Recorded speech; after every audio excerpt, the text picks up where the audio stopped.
ActionSA says its lawyers are meeting with water experts whose testimony will be used as the foundation for legal papers to sue the municipality of Thohoyandou, the Lepelle Northern Water Board, and the Minister of Water and Sanitation for the failed Giyani Bulk Water Project.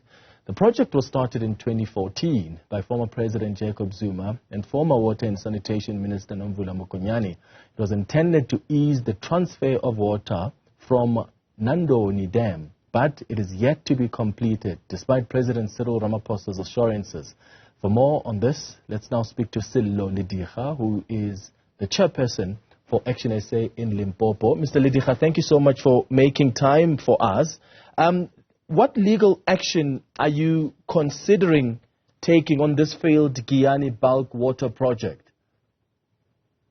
Thank you, Clement, and your viewers. We are convinced that 9 years down the line and 4.5 billion rand down the drain, some courts in South Africa must be able to grant us and the people of Giyani an order that says to the government of Ramaphosa, you do your work or you are now in contempt. We believe, Clement, that we have pursued this matter for the whole of last year and we have reached a stage where this should happen. And our view and our advice from the lawyers is that we get a court order, and if they don't respond, we pursue contempt. And once you've got contempt, you all know it, even Jacob Zuma went to jail because of contempt of court. And once that happens, we will proceed to say, yes, they are in contempt. What does the law say? The law will basically say, let's get them to jail. And we believe that the minister, Senzo Mkunu, deserves that because of all the promises that he has made before treating them. So the important thing now is that we are contacting with the water experts. They'll give us technical document that we can use to persuade the court of law to give us the order. We think that's the only thing, because the people of Giyani have been patient, they've been non-violent, they've been cooperative, but they've been taken for granted by the government. So there was a plan to meet with water experts. Have you already met with them, and what have they told you? What have they shared with you? Yeah, no, we have met with them now. The issue is that they've got to provide us with a proper technical report. You see, Clement, I've been there because I'm not checking. I've been there 3 times. You know why you see there? You just see a lot of equipment, pipes that have been there for many years that are going through rust, are damaged, and some of them are still fresh, What I don't understand as a non-technical person is that after seeing that all that equipment, what is it that is failing them to connect all these things so that the water can reach the villages? That is the part that you and I will find a difficulty with. So for now, because we hope also that by the 31st of March, the water would have actually gone to the communities as promised by the President of the Republic of South Africa. So we did take a conscious step open that to them. Now that we are aware that is not going to happen, we have briefed them. We're just waiting for their report, and once we get the report, I think that is sufficient for us to get our lawyers to persuade the court of law to issue that order to get this government to fulfill its promise. Yes. Yeah, let's just get that's what it is. Let's get some clarity on who exactly you are suing here, because there are a number of stakeholders involved, right? It's not just this municipality. It's the Lepelle Northern Water Board. It's the Minister of Water and Sanitation. There are private companies that were actually given the tender to perform this task. Some of them left the work without completing it, and there are more companies that came in. So who exactly are you going after? Yeah, our lawyer's advice is that firstly, the big fish will go for the minister. And then we'll go for this entity called Lepelle Northern Water. There's been a lot of corruption in that organization to the extent that one of its CEOs was actually suspended. I think now he's been prosecuted for corruption, something like that, And then obviously the municipality. So these are the 3 main people that are being targeted. Obviously, those companies that have been appointed, that information should come out from the government. Who appointed which company? Did that company perform or not? If it didn't perform, what did the government do? So at the moment, the focus is really on the 3, with a special reference to the minister, because we think he has been promising, from August last year. Even if misled his president to say in December, and I was there, we will provide water in March. But what happens now is that it's completely quiet, So what else can the people of Giyani do except work with us and go the court's way? Yeah. What relief are you seeking from court? Are you just challenging the corruption in this project, or the impact of the failure of this project, being completed on the human rights, and also just the dignity of the residents of Giyani?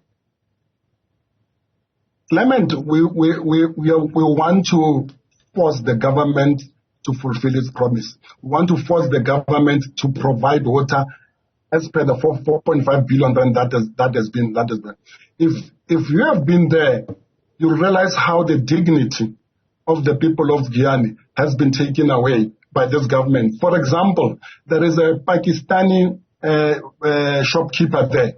He's providing water to a particular community. Can you imagine a foreigner providing water to an entire community through hose pipe and a borehole, when there is a government that has spent more than 4 billion rands for these people to get their water? So when you look at that, it is the kind of dignity that our people are experiencing that forces ActionSA to take this kind of action. So essentially, we want water there, and obviously, we suspect, and I do not have proof at the moment, that there's a lot of corruption. The CSIU has been doing some work in that area for years, but up to now, I'm not sure exactly who has been found guilty or not.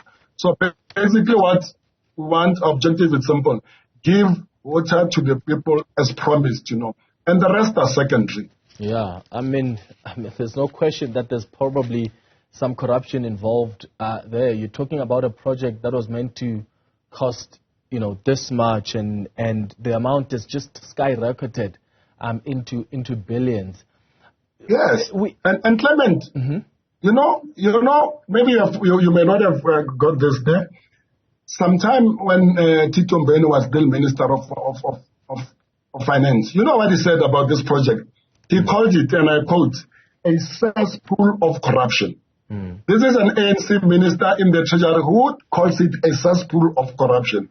And that was long ago. It is surprising that up to now, this cesspool of corruption has not been unmasked, I do not know of anybody who's going to jail, for tender fraud, for corporate and all that. So there's no doubt that there is corruption. But we're hoping that with the effort that we are making now, the people who are responsible for corruption will be found out and probably dealt with, hopefully. In South Africa, you can always say hopefully, because it does not always occur.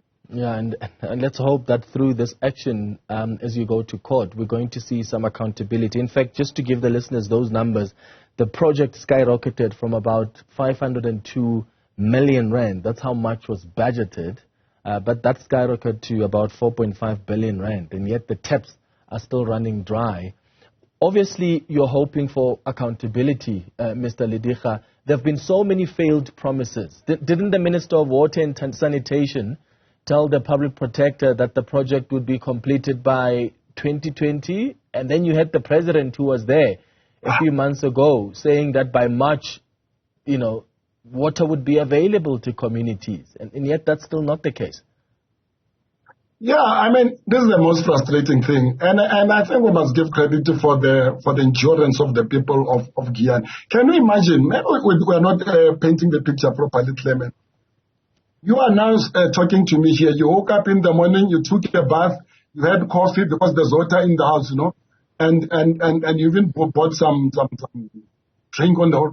These people wake up every day, they actually do not have water. It is not like these are animals. And in fact, they are sharing water with the animals. But what kind of government is this, And if you allow me, I would like to take this opportunity to directly address President Ramaphosa. Because, Mr. President, I was there in December when you landed, in a chopper at Giyani Stadium. And all those masses, welcomed you like the father and the president that they believe in.